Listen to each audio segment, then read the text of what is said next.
இரண்டாவது வாய்ப்பு. குளோரியா போலோவுக்கு கடவுள் இரண்டாவது வாய்ப்பை கொடுத்தது போல இப்புத்தகத்தின் மூலமாக உங்களுக்கும் இரண்டாவது வாய்ப்பை கொடுத்திருக்கிறார்.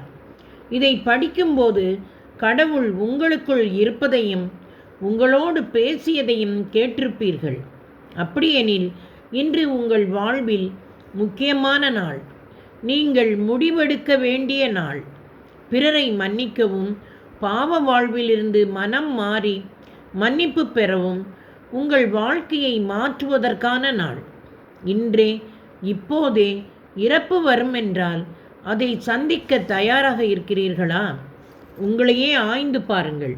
உங்கள் மனைவி, கணவர், குழந்தைகள், குடும்பம் மற்றும் உறவுகள் குறித்து ஆண்டவர் கேட்கப் போகும் கேள்விகளுக்கு பதில் சொல்ல தயாராக உள்ளீர்களா?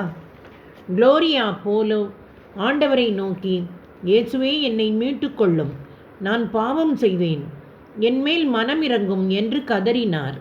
இதோ இது உங்கள் நேரம். இதுவரை இயேசுவை மீட்பராக ஏற்றுக்கொள்ளவில்லை என்றால் இப்போது அறிக்கையிடுங்கள். இயேசுவே, நீரே எனக்கு எப்போதும் மீட்பராக இரும். இதுவரை கடவுளிடம் நீங்கள் சொல்லியதில்லை என்றால் இப்போது சொல்லுங்கள்.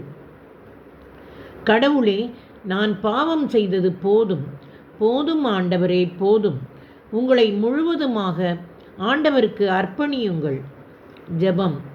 அன்பு ஆண்டவரே, என்னை மன்னியும். இந்த சாட்சியத்தை நான் படிக்கும்போது பல முறை அழுதேன். ஏனெனில் என் வாழ்க்கையையே நான் படிப்பது போல உணர்ந்தேன். என் ஆன்மா துயரத்தாலும் பாவத்தாலும் நிரம்பியுள்ளது. அன்பு ஆண்டவரே, என் மீது மனமிறங்கி எனக்கொரு வாய்ப்பை தாரும். உம்மை நான் மிகவும் ஏமாற்றியுள்ளேன்.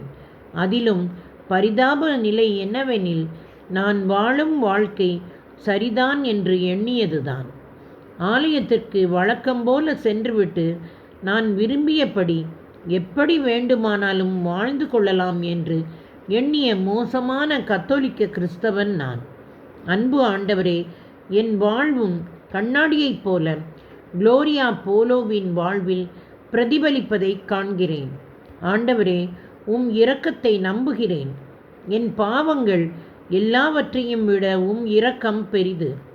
அளவு கடந்த முடிவில்லாத அன்பில் நம்பிக்கை வைக்கிறேன். என்மேல் இறங்கும், என்னை மாற்றும். இயேசுவின் இரத்தத்தால் என்னை கழுவும். புது படைப்பாக என்னை உருவாக்கும். இயேசுவே, நான் உம்மை அன்பு செய்கிறேன். இயேசுவே, நான் உமக்கே சொந்தம். அன்னை மரியே, என் அன்பு தாயே, உம்முடைய மாசற்ற திரு இருதயத்தில் என்னை ஒப்புக்கொடுக்கிறேன். ஆமேன். தொடர்வோமா நண்பர்களே?